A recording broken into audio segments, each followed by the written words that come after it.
Today, I'm very honored to introduce Dr. Deborah Gordon.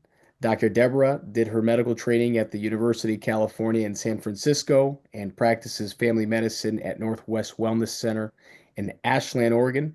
She goes by Dr. Deborah, runs the health website drdeborahmd.com, and is a member of Physicians for Ancestral Health. Dr. Deborah integrates conventional and functional medicine, diet, sleep, exercise, sunshine, stress reduction, and other lifestyle enhancements into her medical practice. In recent years, she has expanded the same health principles into her work with aging patients, particularly with the issues of dementia and osteoporosis, as she was an author alongside Dr. Dale Bredesen on the published study Precision Medicine Approach to Alzheimer's Disease with highly successful results. Her website provides a wealth of information and resources on topics such as autoimmune disease, cancer, women's health, and brain health. The four key elements she emphasizes in her private practice and personal life are eating real food, engaging in an active lifestyle, choosing organic and sustainable, and supplementing and integrating care wisely. She also lives on 5 acres in the hills outside of town with her wife Diane and her cat, Muscovy duck, two geese, and 16 very productive chickens whose eggs they enjoy daily. She's a personal hero of mine and my dad's, and I'm very grateful to have her on with us today. So, Dr. Deborah, I really appreciate you coming on for our listeners. Thank you. How are you? I'm happy to be here today, Eddie. I'm impressed with your journey that you've been on and glad to be a part of it. No, thank you. Thank you for the kind words. Well, we'll jump right into it. The fundamental piece here is food, from everything I've learned from you. You have a great perspective on food. Can you please define what real food is for our listeners? I think I learned this from somebody else a while ago, but if you can imagine that either your parents, if you had parents or grandparents who lived on a farm and didn't go into town and the food was prepared completely on the farm, that's real food, and we're stuck with grocery stores, not farm fields, but that adage of shopping around the outsides of the supermarket or your local neighborhood grocer, uh, heavy on fresh vegetables, organic, as you pointed out, that's important. And I think organic is really important, and the fresh vegetables, we'll get to the problems with inorganic, I think, later. I'm a big proponent of proper protein, so fresh sources of eggs and chicken, meat, fish, or if you're vegetarian, soy protein, but just getting plenty of complete protein. Admit a little bit of fruit. My favorite fruit's avocados. What's your favorite fruit? I'd have to go with blueberries. Yeah, I'd say they're right up there, blueberries, Yeah. but Yeah. it's avocados definitely every day, and they're getting harder to get, but they're still there. And then good healthy fats. And on a farm, it would be animal fats, but going to the store, we can get olives and avocados and their fats. And what's kind of contentious in this whole model is the subject of dairy and grains, Mm. because they're really rich sources of food, nutrients. Like, dairy you have a lot of fermented dairy, like yogurt and kefir, but some people are really sensitive to dairy and do badly with it. Grains are interesting for both fiber, which you get from your vegetables and your fruit, but an easy way to get them is grains, but they can involve a lot of sugar and allergens like gluten. So grains and dairy are kind of individually negotiable, but vegetables, protein, fruit, that's it for everybody. And, if you consider coffee a basic food group, that's not bad either. Yeah. Great. Great. And that goes into these basics, these elements that you have. Can you define the basics of good health? And we could spend the rest of our time talking, of course, doing that because it's really complicated. But I like to think of a kind of succinct answer in thinking of the thought that your whole day counts. And it's important to have gotten a good night's sleep. And one of the ways you can ensure it is, and this is not commonly identified except by people intervening with sleep problems, but you should get up at the same time every day. sometime you're going to travel long across the country and you're going to get up at a weird time, but as soon as possible, you get back to getting up at the same time every day.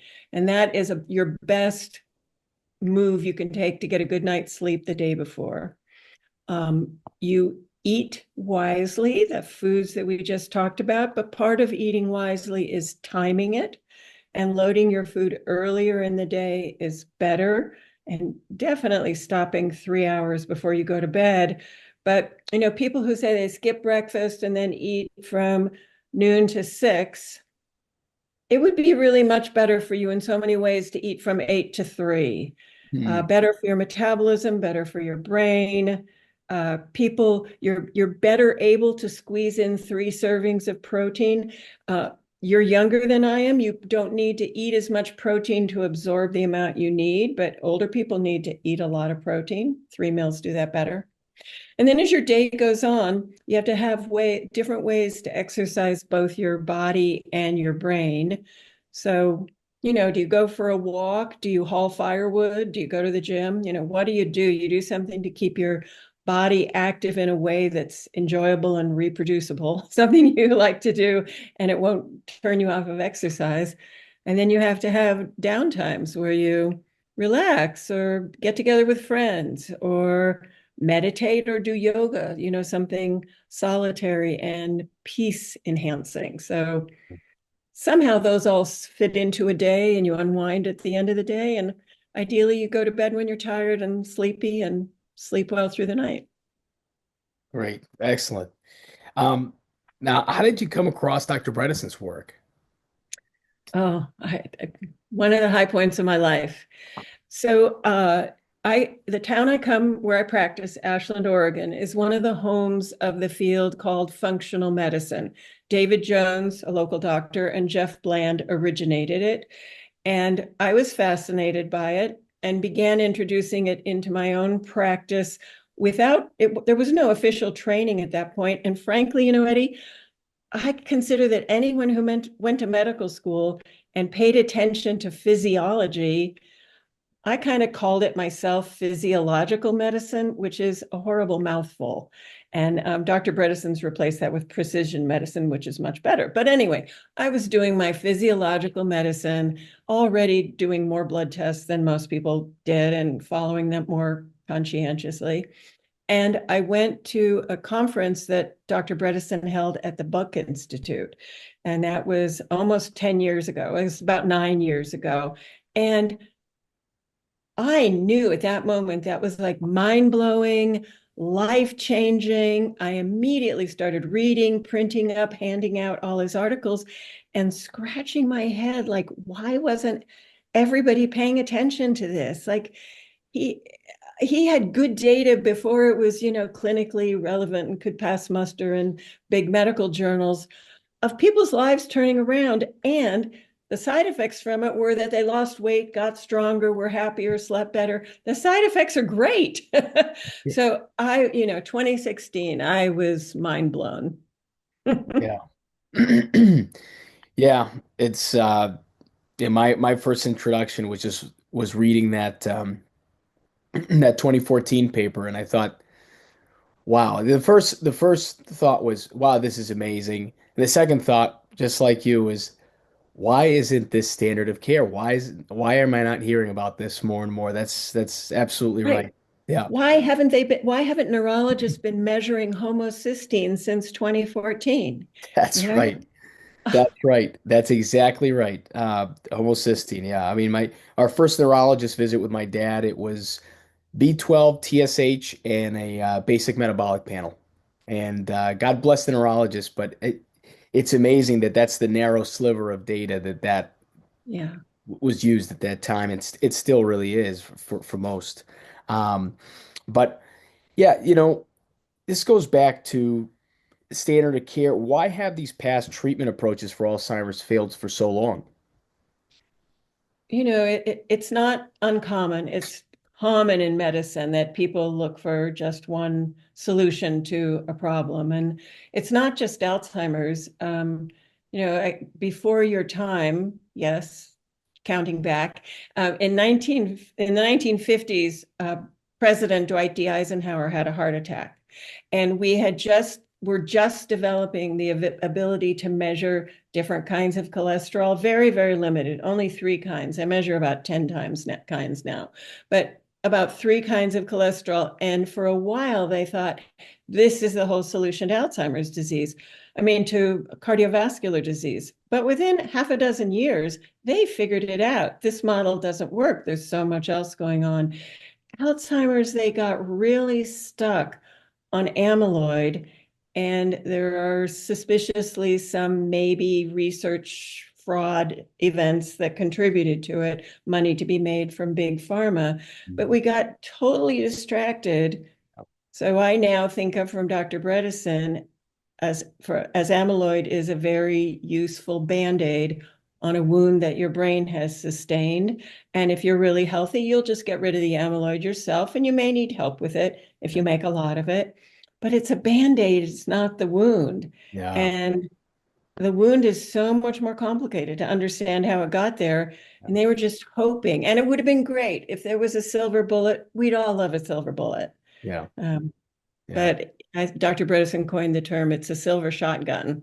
Yeah, that's right. That's right. The silver buckshot. It's look, I'm not a scientist, I'm not a doctor, but it makes sense.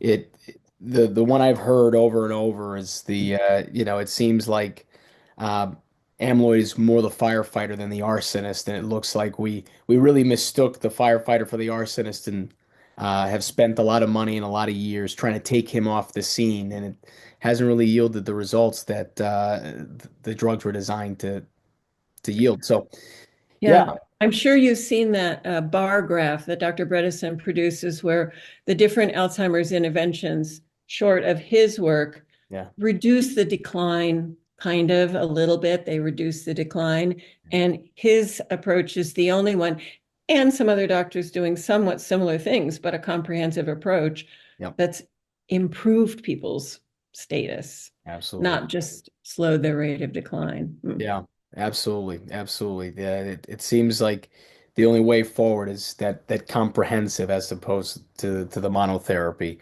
Um, and talking about multiple factors, what are the main environmental and lifestyle factors that have been contributing to the higher rates of Alzheimer's disease in the recent years?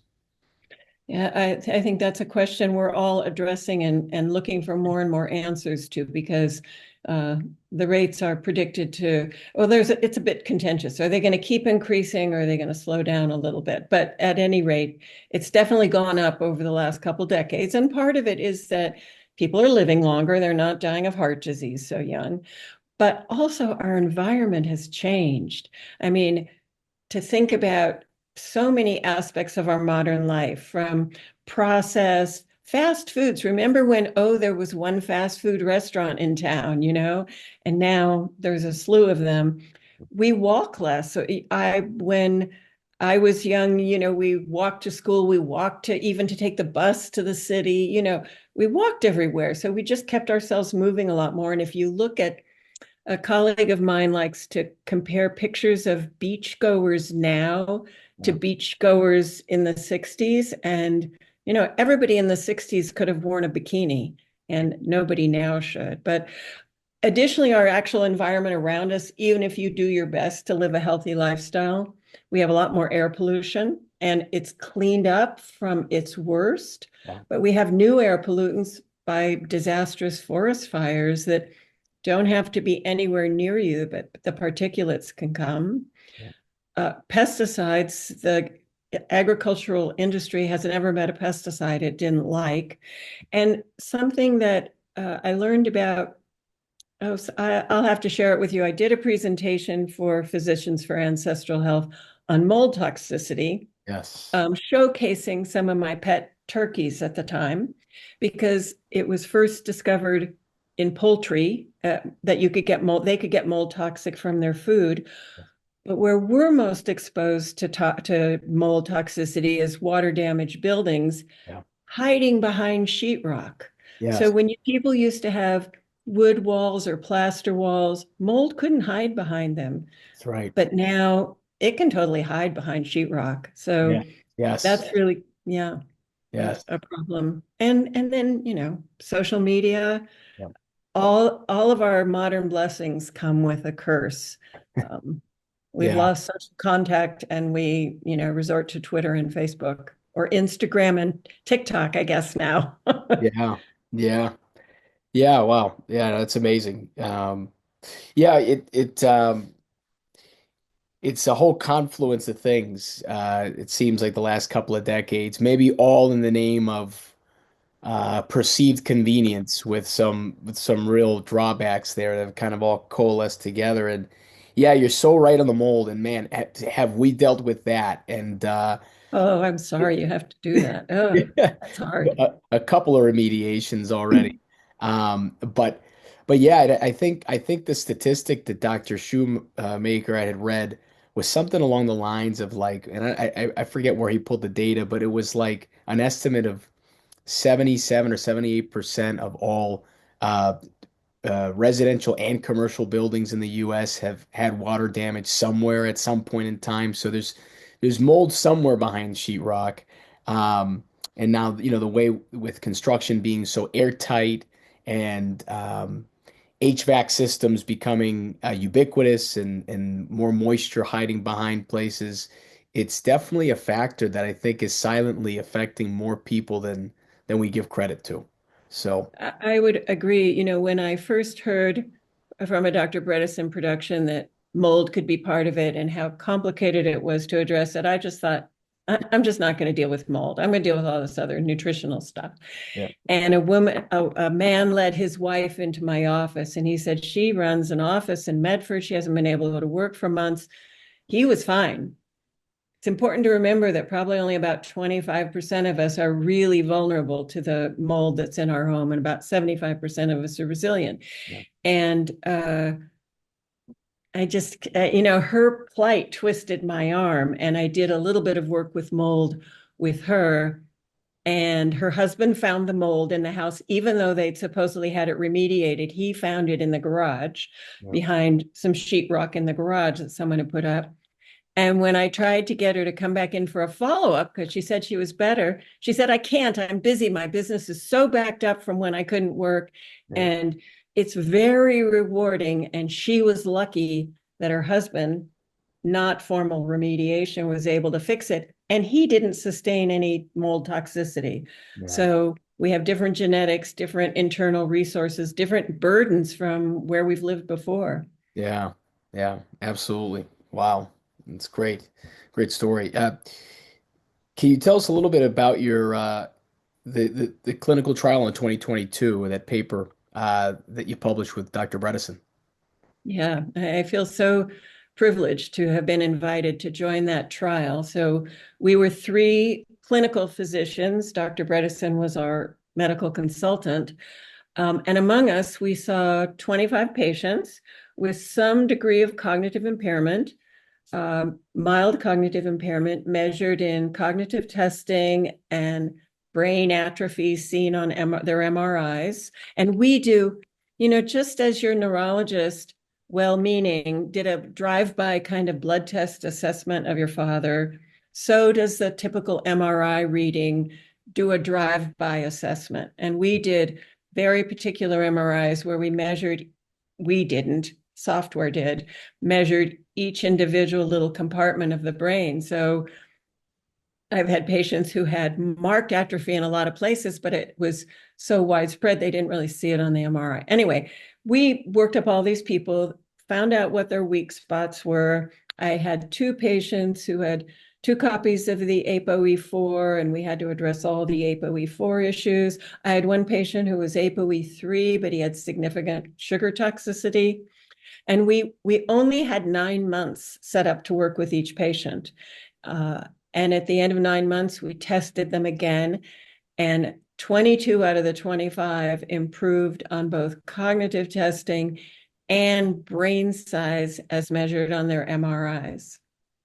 So pretty impressive. And I believe they all said, and a good side effect of that is, they've lost weight or they, whatever. I'm asleep. Oh, one woman who I'd been taking care of for 10 years and she sort of drifted away and came back when she heard I was doing this. She hadn't slept well since all her life. And the interventions we made to address her sleep during the trial, she's sleeping now. You know, Yeah. what a great side effect. Yeah. That's absolutely amazing. Yeah, that reading through that trial just further confirmed, every paper uh, that this group of yours has been coming out with has just it's just further reinforcing how efficacious this approach is. Can you expand a little bit on some of the lifestyle interventions that were part of this trial to get to those results? Right. They are so absolutely essential, and to the point that I would just, sort of side note from the trial, but they're so effective that people who are interested in prevention could read one of Dr. Bredesen's books and just do the lifestyle stuff, not ever get the blood tests, Yeah. and they could be so much better, and their brain would be so much happier. So you really do need good, consistent, regular sleep, and you need to eat real food. And we're very particular about exercise. So the couple points that I lean on maybe more than most, and I think I'm the oldest of the three researchers, is the importance of exercise, resistance exercise, protein, muscle mass. And we got all these people. I was lucky enough to be working in an office then that had a gym down the hall with a very sympathetic and wise trainer. And we would take over his whole gym with our participants from the trial. Yeah. And so people were doing things they'd never done before. But it's great to figure out a way to lift heavy things. And it really could be hauling firewood and putting it away. But it could be working at a gym and doing it safely. Uh, I'd say the sleep, the exercise, physical and mental, and the recovery are super important and can be very helpful with prevention. But once somebody's already had some impairment of their mild cognitive impairment, you almost need you will always need some kind of medical intervention. And it could just be better blood tests than your neurologist did, and you give some supplements and fix some hormone deficiencies. But it could be complicated treatments like for mold that unfortunately, very well, and Lyme disease. Probably happily in Boston, you didn't get a Lyme exposure around there, your father. I haven't, so far, no, thankfully not. No. Yeah, Father, we learned a little father-in-law, bit. sorry, Pardon? father-in-law actually had a run-in with Lyme disease last year, but that was up in New Hampshire, so it's a little bit more Right. fixed than us. Yeah, Yeah, definitely up in New Hampshire, the upper Midwest, and now more recently in the whole West Coast. yeah, Um, yeah, Prevalent. yeah, Yeah. yeah, absolutely. 22 to 25 is just tremendous, especially when you try to line that up with a drug trial. 84% improvement for the participants that didn't see improvement. I know it's got to be nuanced. Any insights as to what might have held them back? All three of them, Eddie, had the same leash on their recovery, which was inability to get out of the mold. Huh, there you go. You Wow. know, they either couldn't move out of a house that they didn't own and couldn't be remediated, or the remediation never really properly took place. So much so that for the next trial that is currently underway and is going to be completed in October, they they required as an entry into the trial that you be willing to relocate so they can eradicate that as a roadblock to recovery. And if you're not getting well, then it's the fault of the protocol. In this case, it wasn't the fault of the protocol, it was the fault of the environment. Yeah. Yeah. Makes total sense. That's a mind-blowing insight and a testament to our environment. It's that constant exposure. Amazing. Um, how do sugar and the standard American diet impact brain health? Man, not really in a good way. I think Sugar particularly has two dangers that are not so necessarily true of the rest of the American diet. And there's one feature they all share. But, sugar, you really do sugarcoat your internal organs if your blood sugar is too high. And you can do it if you overcook sugar, carbohydrate foods at too high a heat, but you can just have a high blood sugar and you might as well be caramelizing your internal organs. So in a process creating what's called advanced glycation end products, aptly named ages because it ages you. You can just imagine I wouldn't pour sugar coating syrup on my laptop desktop. Would I pour it in my brain? So sugar does do that. There's a particular hazard of sugar for the brain. And I think you've come in contact with this if you've read Dr. Bredesen's work, but when you have a lot of blood sugar, you also have a lot of insulin. And insulin goes into the brain, and your insulin levels go in the brain. Your brain knows that that's potentially hazardous to having so much insulin itself floating around, because then your brain kind of turns off its attention and nothing does, carbohydrates can't provide any fuel at all. So your brain has an enzyme called insulin degrading enzyme. And its main job at the end of the day is to scour up any insulin and get rid of it. And what you want is for that enzyme to have no insulin to clean up, because its second job, remember we talked about amyloid being, I always said it's the Band-Aid instead of the wound, and you used a different analogy. You said it was the firefighter and the arsonist. Yeah. Yeah. Yeah. So even when when the arsonist is gone, you want the firefighter to leave. You want your house back. When the wound is healed, you want to take the Band-Aid off. And if your insulin degrading enzyme isn't working because it's so overloaded with insulin, you won't clean up your brain. Yeah. And then I think that the feature that both processed foods like onion ring, when I watch a little television, Dr. Bredesen and I share a fascination for thrillers and mysteries. Yeah. And when I see an ad for what people eat of deep fried onion rings and deep fried this and deep fried that, and I can't even imagine eating all that food on a consistent basis, but it's very enticing. I can understand it's very enticing, as is sugar. And it makes people not eat the real food. Yeah. It's a nasty diversion from a real food. I had a patient once who played volleyball every week with a group of friends, and it was really good exercise, but she was gaining weight and her blood sugar was going up. Yeah. And she said, every time we go after volleyball, I have a hamburger and a milkshake, and I just love the milkshake. So I said, okay, next week, I want you to, instead of a hamburger, I want you to get 2 cheeseburgers without the buns, and then you can have the milkshake if you want it. Yeah. She never had another milkshake. Yeah. You just eat enough real food, you can be done with that milkshake. That's it. That's it. Yeah. It crowds out the bad stuff. Yep. Yep. That's great. Uh, so what role do hormones play in cognition? Mm.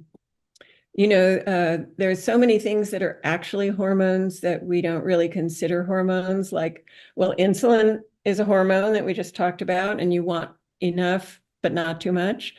Vitamin D is a hormone. You want enough, but not too much. But when we're thinking about hormones, particularly pertinent to the brain, we're thinking about estrogen and testosterone. And the main purpose of testosterone in the brain is to be converted elsewhere into estrogen, because everybody, men and women, have estrogen receptors in their brain that stimulate cognition.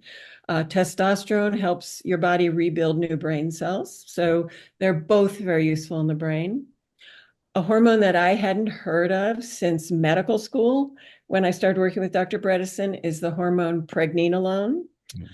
It's the first hormone your body makes from cholesterol. It's very important. And it particularly supports the myelin sheath that goes not only on the nerves in your brain, but on the nerves in your body. So, it's not having myelin is why people have multiple sclerosis, and also misfiring of their brain.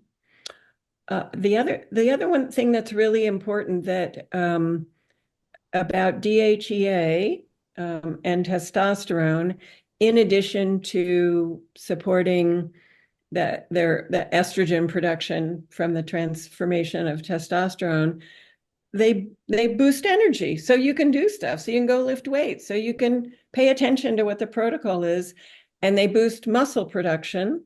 Yeah. One of my favorite factoids is that greater muscle mass is linked to better brain volume Yes. and enhanced lifespan and health span.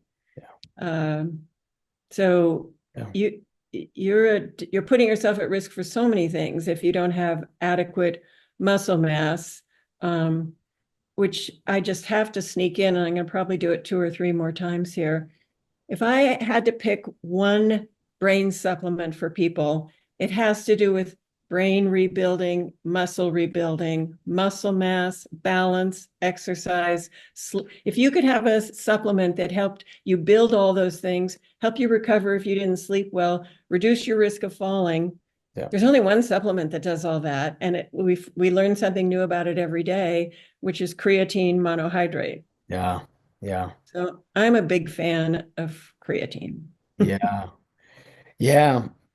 It's great you bring that up. I had my reservations on creatine a couple of years ago just because of dogma that I had heard uh, going back to just athletic days, and then all the data and all the published research that has become available over the last, I don't know, 18 months, 2 years. It really has me convinced, and we've got my dad on it, and it's been part of his supplement protocol, and it's made a big difference. It really is.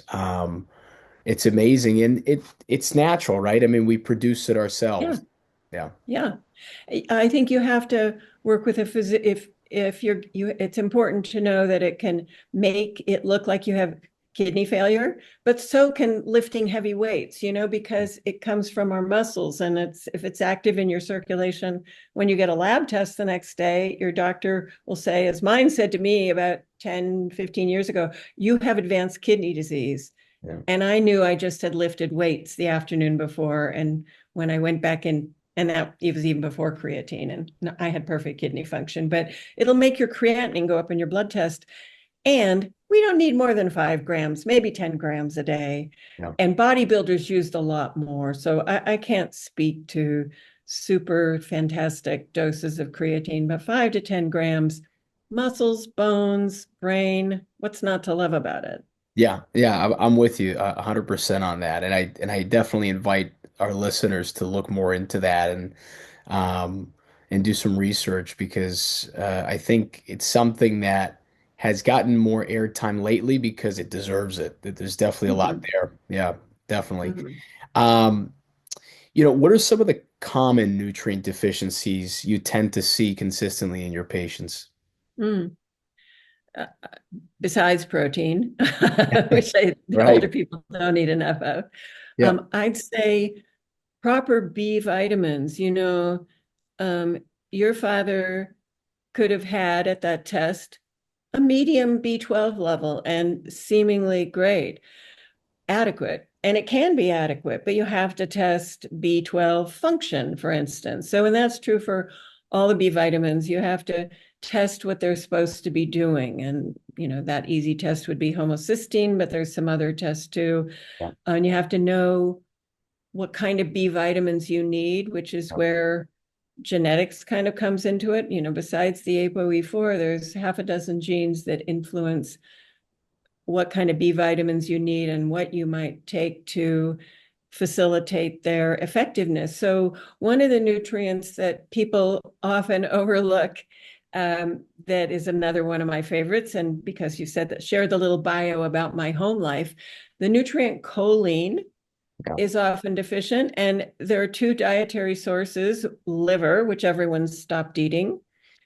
Interesting study about 15 years ago, sheep pastured in a farm near a cadmium factory and harvested, and the cleanest organ in their body was their liver.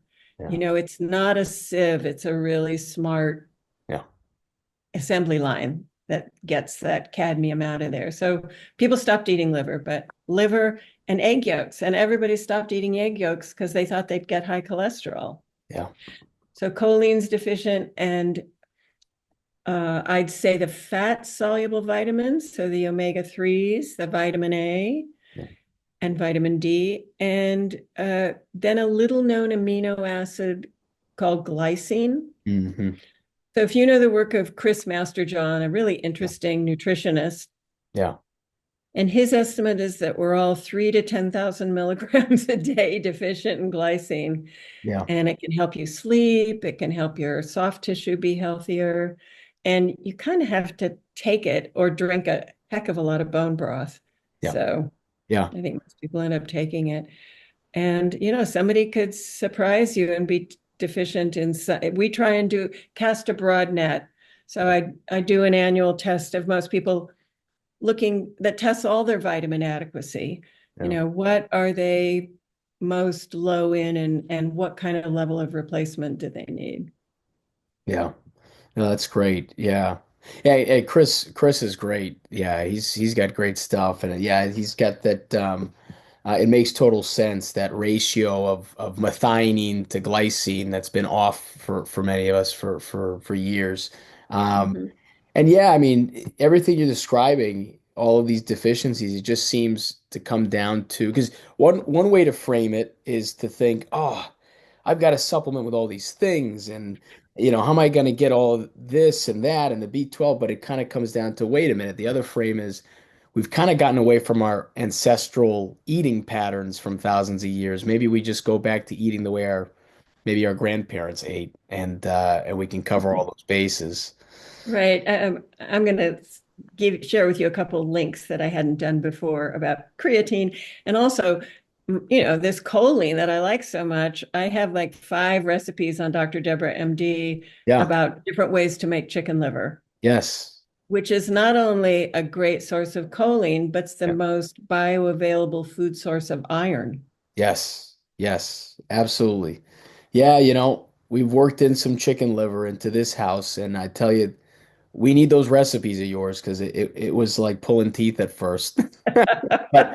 But the benefits have outweighed the drawbacks, but we could use some culinary help. Okay, I'll share those with you. Great, great. Uh, yeah, so other than mold, what are some of the other common toxins you may consistently see in your type 3 patients, Bredeson's type 3 Alzheimer's category patients? Mhm. I'd say the most common one that we find and test for in everybody is tick-borne diseases. It was thought when I was in my training that you had to have a tick on for 12 or 24 hours before you got Lyme disease or any of the other tick-borne diseases. And we know that's not true anymore, that you can just pick something off that you weren't sure if it was crawling on you or biting you. But if you're not southwestern fence lizard who doesn't get Lyme disease, you're vulnerable to the least little bit of bite. And you're kind of lucky if you actually have a reaction to that bite, because then you get antibiotics right away, and you just have to talk your prescriber into giving it to you for a month or more, Okay. not just till the rash is gone. Uh, and then environmental toxins, and those are hard to test for.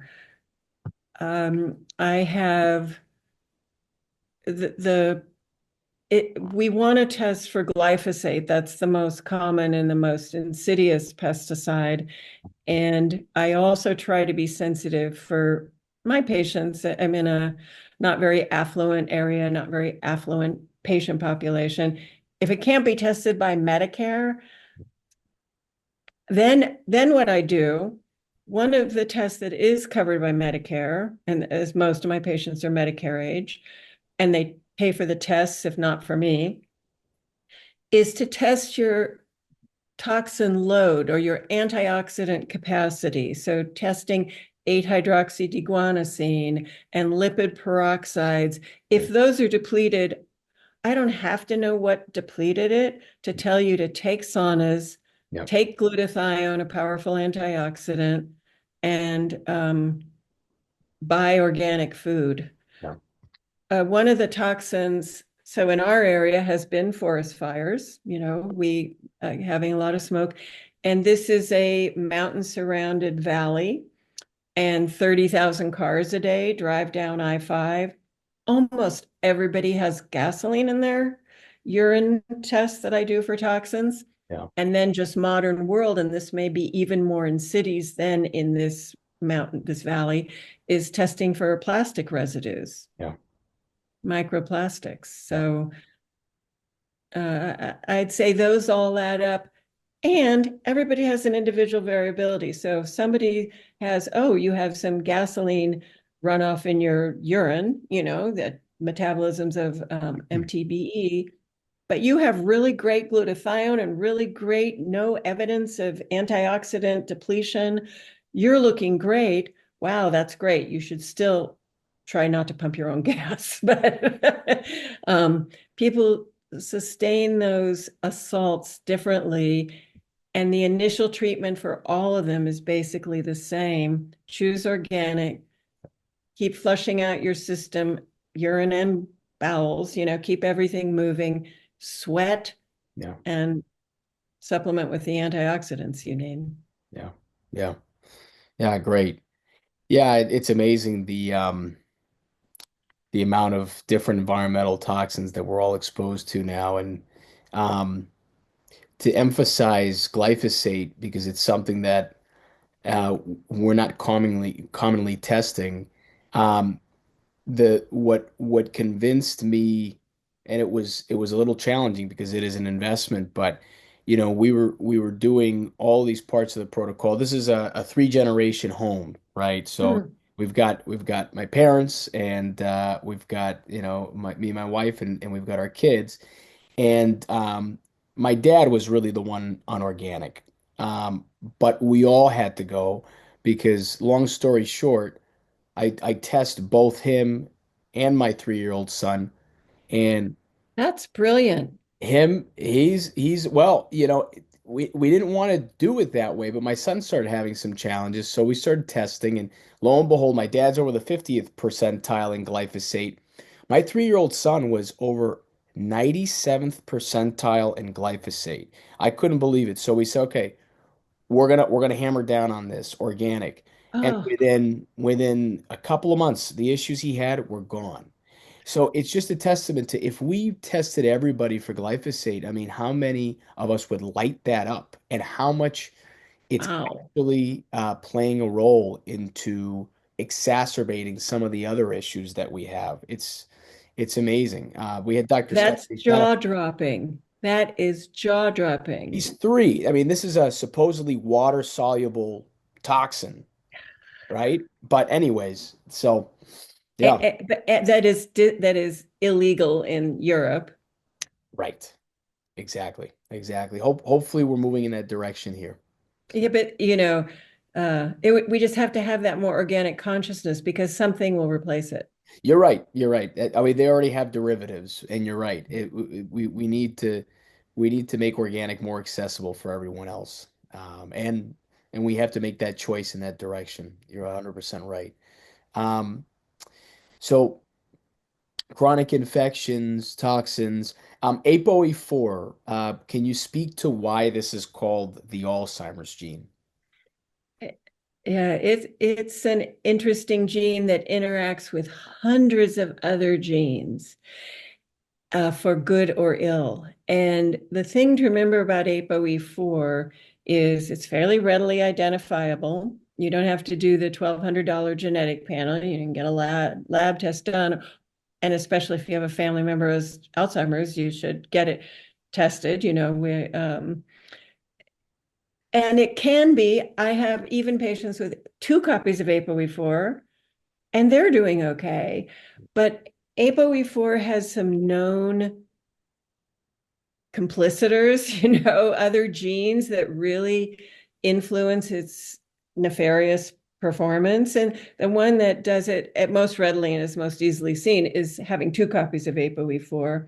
But then there's other genes that are either little known, like there's this gene TOM40 or ApoC1, and they just underline the effects, the bad effects of ApoE4. Some better known genes like the MTHFR gene can make that worse.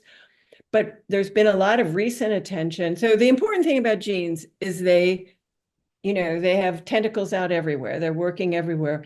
And they're very affected by other genes. And the one that I think is of greatest interest recently is the Klotho gene, which if you have the right variant of Klotho, I have a good friend who's in his 80s. He's a physician with ApoE4, and he kept wondering, like, why am I not getting any of this stuff? And he has the Klotho gene. And I think he's going to keep his normal brain with him till he bids us all adieu. But it is such an interactor with other genes. It's just not whether you have blue eyes or brown eyes. It's like, oh, everything else about you too. Yeah. Yeah. Yeah. Yeah. It's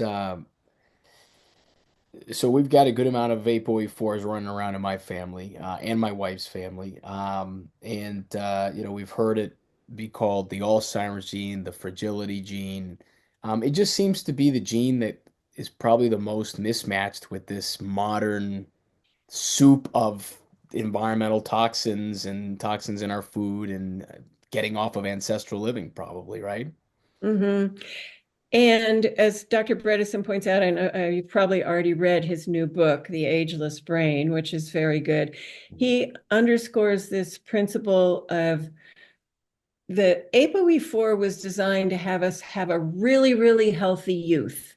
So ApoE4 younger people tend to be smarter, higher achievers, often very athletic, greater resistance to infections, and all that enables them to reproduce more ApoE4 genes, but it's not a good longevity gene. So it's called antagonistic pleiotrophy, where it's really good for some stuff, but not really good for living a nice long life. So it's a little bit that our environment has made the inflammation tendency that ApoE4s have to be more marked, and its need for nutrition to be more marked. Yeah. But it's also a great risk, of course, for cardiovascular disease, enhanced risk. Yeah. But it's also that we're living longer, and it is a gene that's better cut out for youth. And you want to live to be a healthy older person, not just be healthy, get sick, and die when you're 70. Yeah. Exactly. Yeah. Exactly. Exactly. Yeah.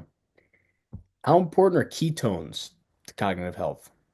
That's a really good question that it's very individual. I would say what's true for everybody is that everybody needs to have metabolic flexibility. And I think the best test of this is to not let yourself eat airplane food and go on a long trip. If you can sort of get through the whole day and not feel terribly depleted, Yeah. or if you have a dip, your body, makes its own ketones and you keep going, you have metabolic flexibility. And that's what's most important.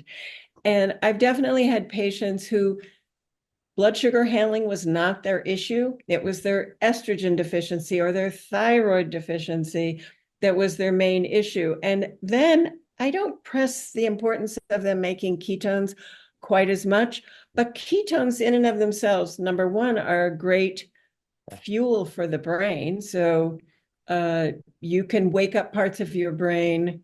I used to say when I was constantly trying to, working a lot with being in ketosis myself, oh, I think I'm at about a level of 3 now. You could just feel that good kind of wow. And I didn't even have caffeine, Yeah. sort of a supercharged brain. But ketones can also be probably healing in many ways. I have a physical therapist who thinks that people's complaints do better if they have good ketone levels. Um, it, it enhances athletic performance, motivation, mood. And so it's always worth experimenting with. But somebody who has some evidence of sugar toxicity or insulin toxicity, they will not get better unless they learn how to have good ketones, either by making them or shelling out the big bucks and taking exogenous ketones, which they're expensive. Yeah. That's much better as a home cooked food, Yeah. that Yeah. you don't eat the carbs and you eat some good fat. I used to have people take little jiggers of olive oil I say, oh yeah, I put olive oil in my salad. No, no, no. You have to have a little, 3 or Yeah. 4 tablespoons and a Yeah. little toasting glass with your dinner. There you go. Yeah. Yeah, no, that's exactly right. I mean, I've heard that um the criticism or the more the hesitancy of some people. So, well, I don't want to be in ketosis all the time. And that's not the goal. It's not chronic ketosis. It's metabolic flexibility, being able to, like you said, it probably the best way to get into some ketone generation is just practice some fasting, kind of the way that we did it before. Like you said, maybe 8 to 3 is a better way to live and have longer periods where we're not stuffing our faces all the time and let our insulin come down.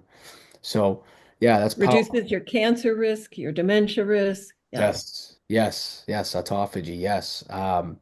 Great. Um, anybody who's skeptical or hesitant to start working on a lifestyle treatment program, like the Bredesen protocol or like what you teach, um, to improve their cognitive function, what do you have to say to them? I'm going to divert here a little bit with a story I like to tell that from my residency, where I was in my family practice residency, so near the end of it. So I hadn't been attending musical concerts or kept up with modern music for at least 10 years. And the chief resident came up to me and said, "How would you like to work a musical concert this weekend?" And this is embarrassing now, but I'd never heard of the bands AC/DC or Aerosmith. So I said, why on earth would I want to do that? Kind of like, why on earth would I want to do this big protocol? And he said, well, if you do this weekend, you get to work next weekend when the Rolling Stones are going to be there. Yeah, That's my generation. yeah, And yes, the protocol is arduous, but the reward is tremendous. And you may be a child in a family where everybody had great brains until they were 100, and this seems like something you probably don't need to do, and you're probably right. The world is different now, though, as you say, so you have to know kind of what your degree of risk is, and that's family history, your genetics, but it's also, and I was thinking of this with a patient of mine who's helping mostly take care of his wife, but I thought, I need to test his cognition too. You have to be honest with yourself, like, oh, was that just a word glitch? And I really am having no trouble with my word retrieval in general. Or is that a pattern? And I can never remember words or names. And then once you know that, what are your goals? Like, oh, I don't really care if I don't live past 80. And, this brain is good to, who thinks that? You want to have a good brain for as long as you live. And if you think you have a risk and you know what your goals are, buck up. yeah, yeah. As the coach would say, buck up, put in another 1,000 meters. That's right. That's right. Yeah, no, absolutely. And I've heard the people who've asked about what we're doing, the protocol, and um, there's always that hesitancy because it is arduous. But anybody who has a family history, I've heard many times, and you've probably heard it too, and you've probably heard it more often maybe 10, 15, 20 years ago when there was no real treatment process at all. If anyone had a family history, you'd hear something along the lines of, well, I just hope I don't get it. And you kind of just put it away.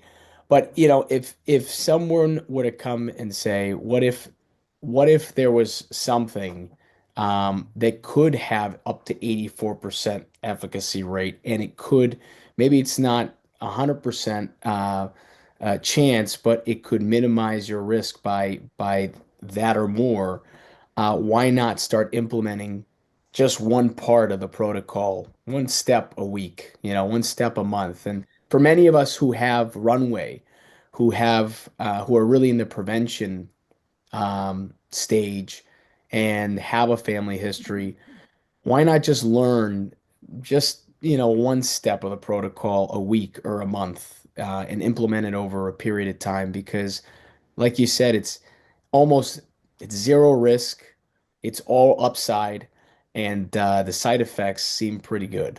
Uh, so Anything you do to enhance your brain is going to enhance your health span. yeah, yeah, yeah, that's so great.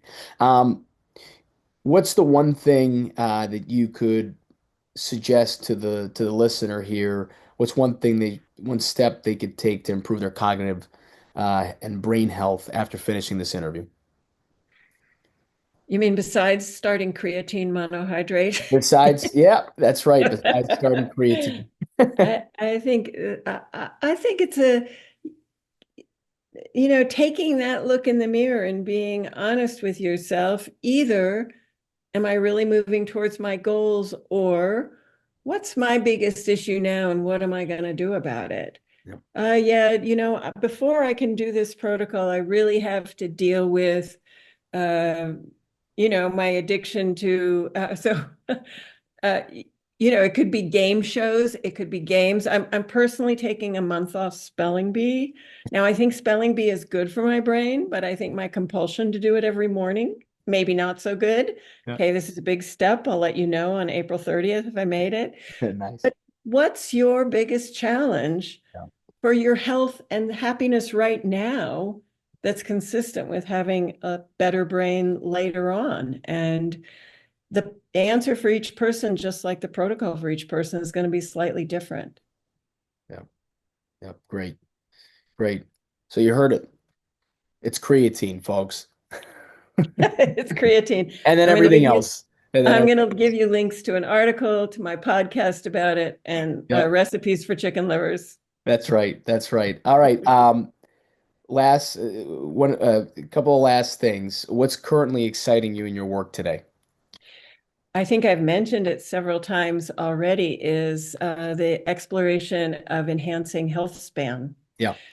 Not just living till I'm 95, but at the age of 95, still lifting weights Yes. and chewing my own food and maybe Yes. raising my own food. So there's a Scientific American special edition recently. It's all electronic about health span. Yes. I just find that fascinating, and all the little tweaks like using rapamycin, which is also, Matt Kaberlein thinks ApoE4s should all be on rapamycin. Uh, so I'm sure you can link to Matt Kaberlein's article about, or podcast about that recently. Yeah. But Great. everything that we're doing now, that we've been doing for the brain, oh my goodness, that's going to help people have a better quality of life for a longer life. Yeah. I don't have ApoE4. I don't think I'm going to get Alzheimer's, but I could get arthritis. I could get a heart attack, Yeah. you know? Yep. Yep. So Great. all the taking precision medicine to everything. That's it. That's it. Yeah. Why not? Why not generalize it across? Uh, this really does need to be standard of care, and I think that's where we're moving. That's my belief. But we'll see how it plays out. Can you tell us a little bit about your podcast, Docs Talk Shop? That's That's fun, and I need to have a crew to put it together for me. So I collaborate with I've always been interested in cancer prevention. That's what my greater family risk is. And I've talked over the years with a local oncologist who's one of the most well-known integrative oncologists in the country.